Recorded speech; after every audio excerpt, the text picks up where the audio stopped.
నమస్తే, welcome to news AP. ప్రచారానికి ఇంకా కేవలం 3 రోజులు మాత్రమే మిగిలి ఉండటంతో అభ్యర్థులు ప్రచారంలో వేగం పెంచారు. కొత్తపేట వైఎస్ఆర్సీపీ కాంగ్రెస్ పార్టీ అభ్యర్థి చిర్ల జగ్గిరెడ్డి ప్రచారంలో వేగం పెంచి జెట్ స్పీడ్లో ప్రచారం చేసుకుంటూ ఊరూరా తిరుగుతూ ఓటర్లను ఆకర్షించే పనిలో పడ్డారు. కొన్ని సర్వేలలో జగ్గిరెడ్డి నెగ్గుదారని టాక్ రావడంతో కార్యకర్తలను ఉత్సాహపరుస్తూ ఊరూరా తిరుగుతూ ఓటర్లను తన వైపు తిప్పుకోవటానికి విపరీతమైన కృషి చేస్తున్నారు.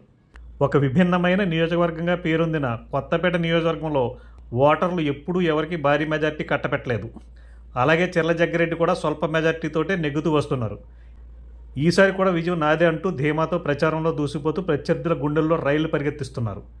ఎన్నికల్లో ఏ క్షణం ఏం జరుగుతుందో ఎవరూ చెప్పలేం. ఆఖరి నిమిషంలో ఫలితాలు తారుమారవ్వచ్చు, ఓటర్లు మారిపోవచ్చు. ఇదే టెక్నిక్ని అనుసరిస్తూ గెలుపు దిశగా అడుగులు వేస్తూ రోజురోజుకు కొత్త ఎత్తుగడలతో గెలుపు నాదే అన్న ధీమాతో ప్రచారంలో ముందుకు సాగిపోతున్నారు.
What